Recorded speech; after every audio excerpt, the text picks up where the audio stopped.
Hi, everyone. I'm Jenny Robertson, founder of the On Purpose Woman Global Community and founder and publisher of On Purpose Woman magazine. I'm here to share the speaker portion of our Connections Over Coffee gathering of the On Purpose Woman Global Community. Emily Shull is speaking on if you could change one thing that's holding you back.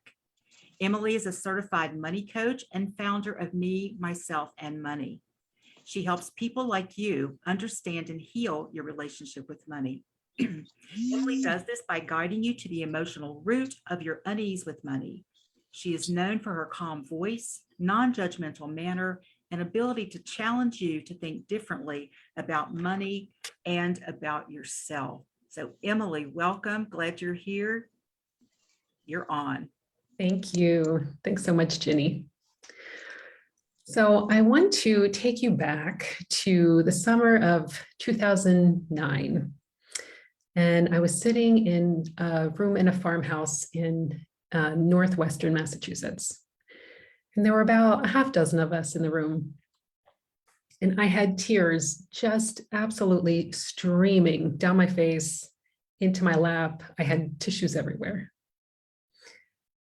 And I was in this state because I was recalling and really acknowledging for the first time this pain that I had had from childhood that was affecting me to that day. And what is really interesting about this is I had a pretty normal, okay childhood. I'm fortunate that I never had any significant trauma, the kind of trauma that we think of as trauma. You know, I was never assaulted. I never had a loved one die when I was growing up. And especially compared to my siblings, I had a really pretty good childhood.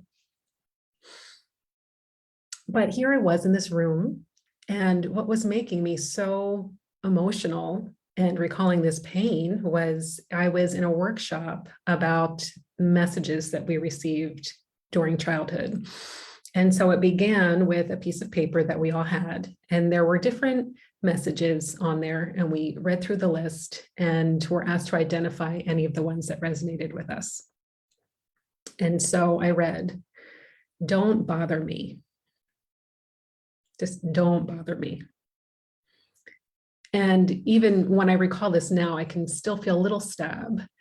And that's how I felt growing up almost every day.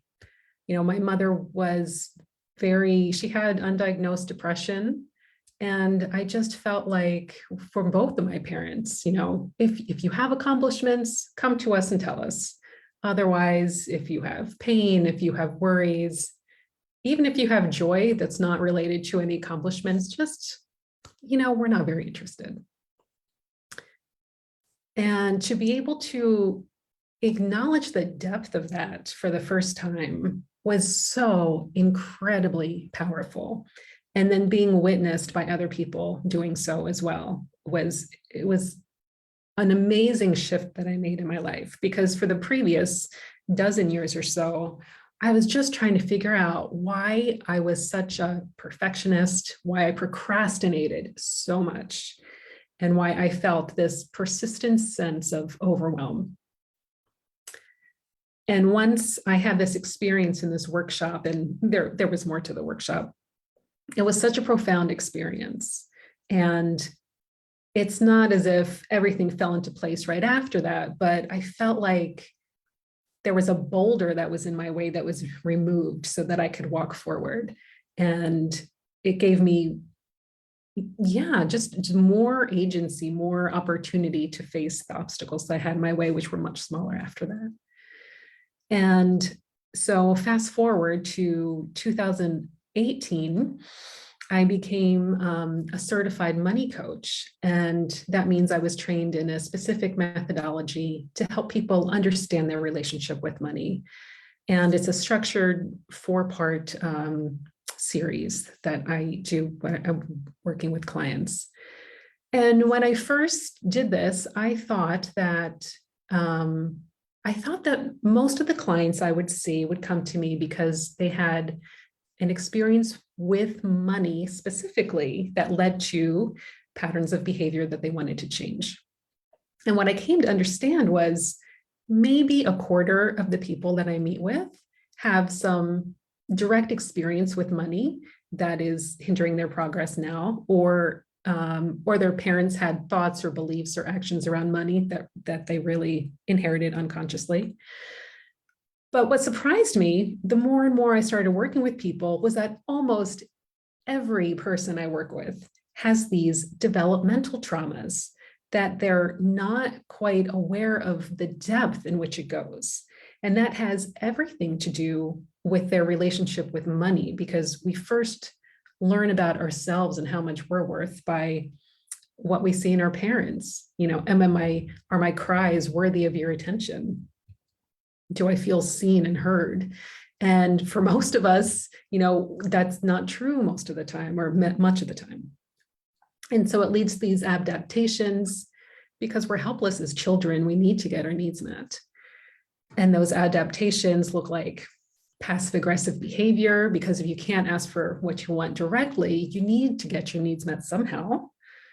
Or it could be procrastination. It could be staying small because you're so afraid to try new things. You don't want to get it wrong. You don't want to disappoint. And so what I found is so many people, and I was one of them, they just dismiss this, or we're aware of it consciously, but we just have no idea what a deep wound this is. And psychologists even call it developmental trauma. And because it's so common, I think I see so many head noddings right now. Because it's so common, I think that even makes it kind of invisible, because it's just surrounding us and it's all we know. And so we really don't understand that this is the origin of so many of those things that keep us stuck in adulthood, of these patterns of behavior. So one of my great pleasures as a behavioral money coach is helping people. It's so funny. I think for the first little while when I was in business, I wasn't even focused on the money part of it, because I was so interested in this. Like, oh my gosh, I'm helping people regain self-compassion, or find it for the first time, and feel better about themselves. Like, that is worth everything. And so I just wanted to give you a couple examples of how I work with people. And it sounds so simple that all you need to do is acknowledge it, like to feel it. Again, it's not enough to think of up here in our heads, but to really feel, yes, this happened, this was the impact. And it sounds simple that once you do that, and once you're witnessed, it dissipates, it gets a lot less, but it's true. And I've seen incredible shifts in clients when I work with them. So I was working with a woman who I'll call Rebecca, and she had everything on paper was going fabulous for her. She was incredibly bright. She had 2 advanced degrees. She was always getting retrained to keep up with the latest thing. So she was always incredibly employable, spoke multiple languages. On top of that, she was also incredibly creative and could sculpt and could bake. And there were just so many pathways. There were so many ways for her to make money and to enjoy her life. But she struggled with this sense of, she felt like she was on a treadmill and that she couldn't step off. Like if she slowed down the littlest bit, everything would fall apart. She felt very much on her own and unsupported.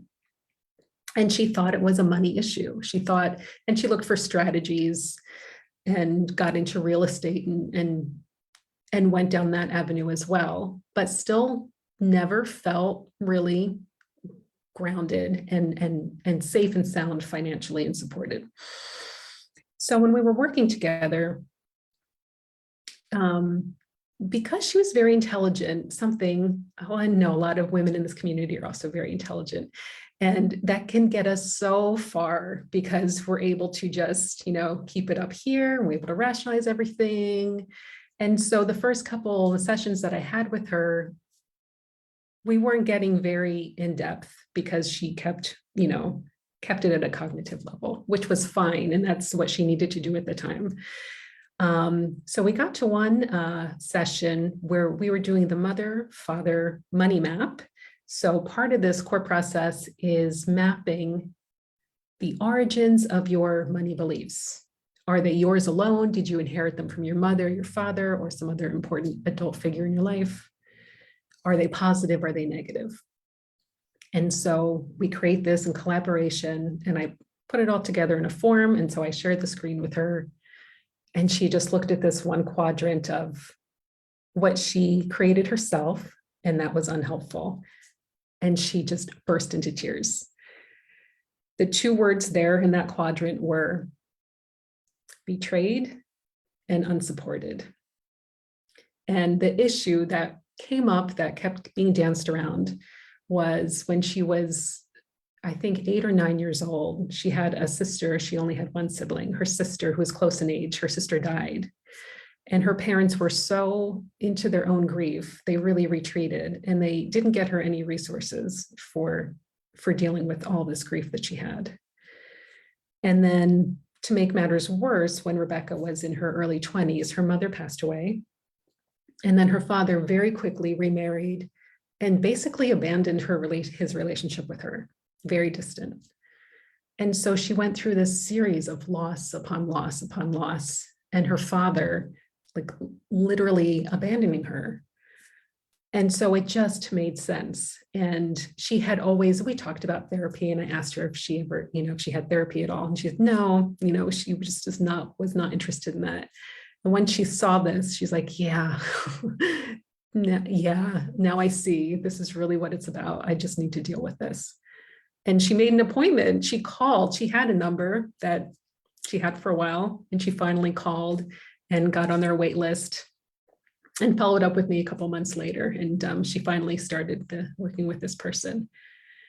So it was so wonderful, not that I was able to make this or that she was able to have this huge shift in the moment, but that she was on her way and knowing that this was going to be released, and that, oh my gosh, with all the qualities she has, I'm just so excited for her because she's just going to absolutely soar. And another thing that I see really common in the people that I work with is a sense of overwhelm and learned helplessness. And this is really exemplified in a client that I worked with, James, who had this pattern of working really hard and then needing to quit because it was just too much. So, like, overwork-collapse cycle. And on the one hand, he was an engineer, and he was very certain about his qualifications. And on the one hand, he knew that he knew what he was doing. On the other hand, he also had this, like, core sense that he was a screw up and that he could never get anything right. So that made this process even worse because he kind of felt like he had to overwork in order to prove himself. And he also didn't have very clear boundaries with his management. And so when we were talking about all of this, I asked him how he felt, because he was very smart again, and he got good grades in high school. But then when it came to college, he had no work ethic, he said. So he failed out of college. He went back later, and it took him like 10 years to get his degree. But when he went back for the second time, he paid for it all himself. He was top of his class. He did really well. So I was curious about his perception of this. And he said that he just feels really badly that it took him so long to get his degree. So he wasn't able to acknowledge that, he was able to put himself through school, that he did really well. And so we went back a little bit through his childhood, and we were talking about that. And it dawned on him how, like, almost completely absent his parents were from his life. And just to give one illustration of this, he had written down in his money bio, and also when I work with clients, they fill out this money biography before we meet together. And that's a source of lots of different, lots of data. I'm a former researcher, so like, I love data. It gives us a lot of points to discuss and talk about so we can see the patterns. And so he had written that when he was 17, he bought his first car. And his mother had to go with him to get it because she had to transfer the money, but it was his money that he had saved. It was literally from a junkyard and it cost $400. And when he was talking about this, he said, gosh, thinking about it now, I can't believe my mother, she just stood there and let me buy this piece of junk. And she didn't say, hey, does this make sense? I know you really want this car, but maybe it makes sense to save up a little more money to buy something more reliable. It's probably going to break down. Do you have a budget? Have you thought about that? So no, she just, okay, yeah, you're going to buy a car. Here's the money. And he drove it 2 times and then it broke down. It had to be towed. And he was so ashamed about this. And so just helping him reframe these things of, you didn't have the age appropriate support that you needed growing up. And so many of us don't. But we just kind of take that for granted. Like that's just the way it was. And I'm supposed to figure it out now. And that's why there are so many coaching programs for imposter syndrome and fear of visibility and procrastination and all of that. It's all coming from this source. And so at the end of our working together, he said, he had done a lot of exploration before working with me as a coach, and he had read a particular book that's actually in my bookcase, that a really good one that I recommend. And he said, I'm pretty sure that if I had read that book and done all of the exercises and read these other books and done the exercises, I still wouldn't have learned 1/20th of what I learned by working with you, which I thought that was funny. He's such an engineer, very specific proportion there, 1/20th. But it just goes to show how important it is to have that perspective of another person. Because even though we know our autobiography, we know everything that's happened to us, we just can't see all of ourselves. Just like when we go to the hairdresser, they always flash that mirror behind her head to show us the back of her head. We just need someone to hold that mirror up. And so I am always looking for tools that are going to help people. They're going to help myself. They're going to help my clients. And even though this core process, I have really enjoyed working with it. And I think it's a very effective method to work with people. Sometimes it can be overwhelming for people as well. And so I'm always looking for something else to add to it. And about a year ago, I took part of a free training. There's a coach who does something very similar to what I do, and she was offering a 3-day training. So I participated, and she's very good. And on the last day, she did a group hypnosis on us. And I had heard about hypnotherapy, but I never looked into it. I just had this thought like, oh, yeah, that exists, but that's not for me. But this session was really powerful.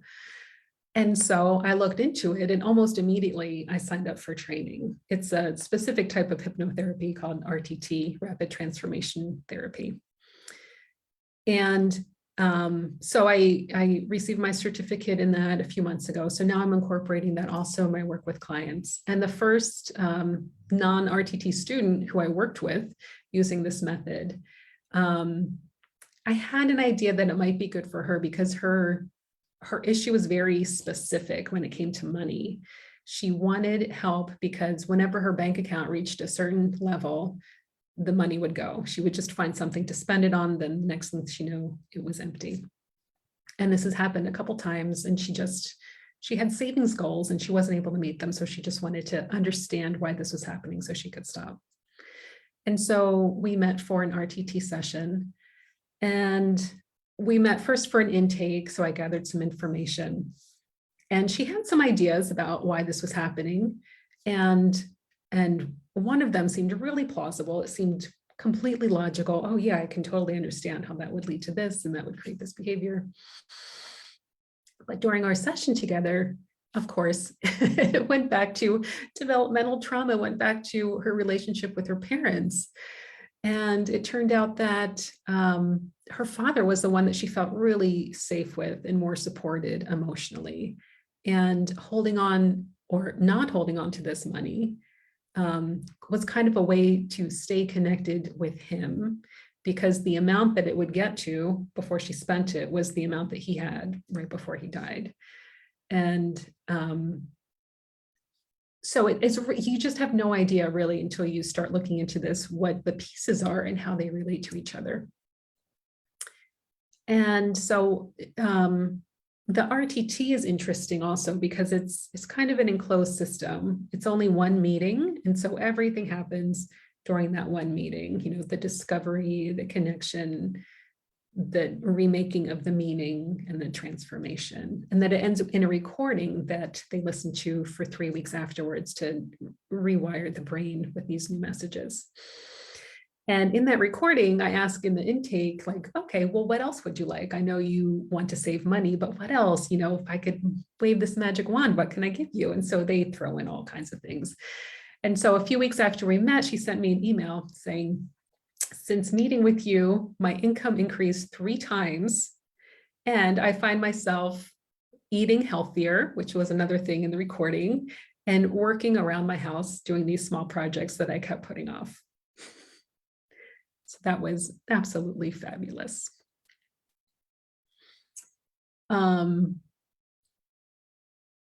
So one thing that I wanted to also get across is that it's really important if you're working with someone. So I think, first of all, one-on-one is a great way to understand yourself more, but it's most important to find someone who you connect with and that you feel safe with. And really listen to your body when you're meeting that person for the first time, because there could be something, they could be the nicest person in the world, really skilled, but if there's just something, it could be something just so, could be their tone of voice or something that just makes you feel on edge or not so easy. That's really going to interfere. You're not going to be able to feel safe enough to have, to be able to feel into the emotional experiences, which is what is necessary. And so I just want to reiterate that there is nothing wrong with you, because when we create these patterns of behavior, that's what all my clients come to me and they think, oh, I'm such a screw up, I'm bad with money. What's wrong with me? Nothing. Even if you do crazy things and don't even know why, you just need to understand why. And that working one-on-one with someone is the best way to figure this out. And that if you think that could be me, I could be a possible resource for you. So I'm going to put my information in the chat, including a link if you want to schedule a free 30-minute call with me. And I do not normally discount my programs, but I do want to offer a discount for the OPW community. So if you see this either live here or if you see the recording and you mention this, then I'll give you a 10% discount on any of the one-on-one programs if you want to work with me. And I wanted to give a special bonus to those who are on the call live or see this within the next few days. So if you book the call by Sunday, it'll be a 15% discount. Yay! Thank you. So I actually spoke a little bit faster than I thought I would. So we have a few minutes for questions. Well, I want to take comments after I turn off the camera. Okay, Emily, I'm going to, let's see. I want to say goodbye to everyone who's watching or who watches the replay, but thank you so much, Emily. If everybody here with us right now could unmute yourself so we can clap for Emily so she can hear us. Emily! Yay, Emily. And thank you to everyone who is watching this live or is watching the replay. And if you'd like to join us for one of our 11 free Zoom gatherings a month, as you can tell, we have great topics. We have great people who attend. We also have in-person in Richmond, Virginia or Charlottesville, Virginia. Comment below and I'll tell you how you can do that. You can also go to www.opwgc.com. That stands for On Purpose Woman Global Community, opwgc.com, and find out all about our community. Thank you.